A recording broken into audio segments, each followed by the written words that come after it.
This is an academy, and that means that, fairly or unfairly, it's pretty well funded.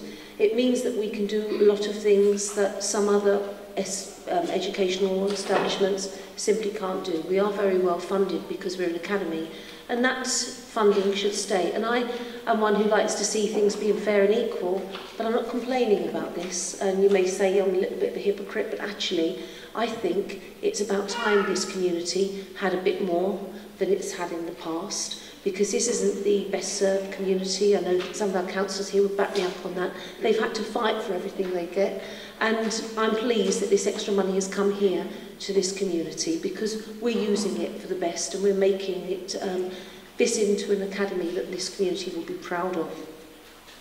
It's a growing academy. At the moment it's small, and it will stay small for a few years yet, but we're never going to let it grow beyond middle-sized, because we don't want a big school.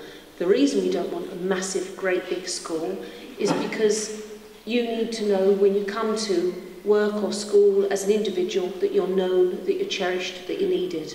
And that's what we're good at, and we don't want to lose that. In a big school, you can be lost. So we benefit enormously from having 550, and we won't go very much above that. We will be having a new build though, which will encourage us to take more, but it has to be a gradual growth, because what we've nurtured here is looking after our students. We have got, and you've probably seen that, 3 college offices. When we've moved to the new site, that will be 3 colleges.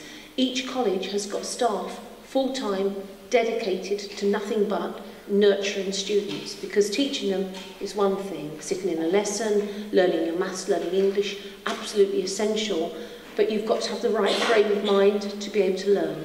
Unhappy children don't learn, and so children need nurturing, because things happen in their lives when you've got that amount of children. Someone's granny's ill, someone's lost their cat, things that perhaps we as adults may not take to such extreme, we would be too upset about, but kind of things that can stop children learning. So we have the colleges with the full-time staff there to support them. Arguments happen, 2 girls in year 8 arguing about a boyfriend. You know it happened to you when you were at school. It still happens. Nothing has changed, but we're there. We support them now. And that is where this school is special. It's also why I'd like you to ask yourselves to look at the students themselves. We've got our best advert here in this school is our students, and I would just like to congratulate them for the role they've played again tonight. They're exemplary. I'm a bit biased. I think they're the best in the authority. When the government produces data, it produces achievement data. So we have to look at everything across the board. In terms of attainment, last year we had 91% of our students gained 5 A to C's. 91%, that's exceptionally high.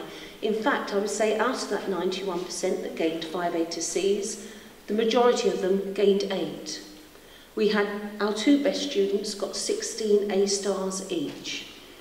One of them had only been in the school for 3 years and had to learn to speak English. She was a bright girl, we had no problem, 16 A stars. We didn't even have to put as much effort into getting those 16 A stars as we did for some of ours to get 8 C's.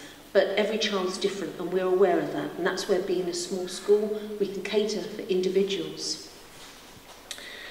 We had 39%, nearly 40%, which we were a bit sad about, because 40% is much nicer, of children getting at least 5 A stars, 5 A to C's, and that includes English and maths. And that is something, because the government told us if we'd done as well as we should have and performed in the top 25% of schools, we wouldn't have got half of that. We got that despite the fact that the children perhaps came in after they'd fallen behind in their local primary schools or other schools, or came in from other countries, whatever. But they came in perhaps not attaining very highly, but at the end they got there. And that is the most important thing. It's not where you start, it's where you finish. That's what the government measures in terms of achievement. It's where you start and where you finish and how much progress you make. Can anyone answer me a question, actually? How many secondary schools are there in England and Wales? About? Yes?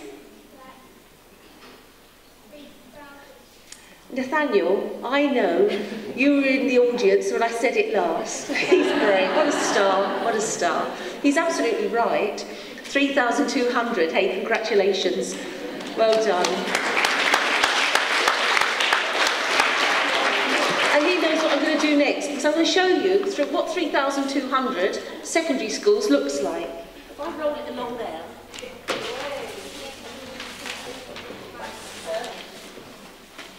3,200 secondary schools look like that. Has it unwound yet, sir? Nearly? 3,200. Now, in terms of achievements means how much progress have you made from the day you enter here at the age of 11 to the day you leave at the age of 16. Where do you think you've come on this table of 3,200 schools? 10th.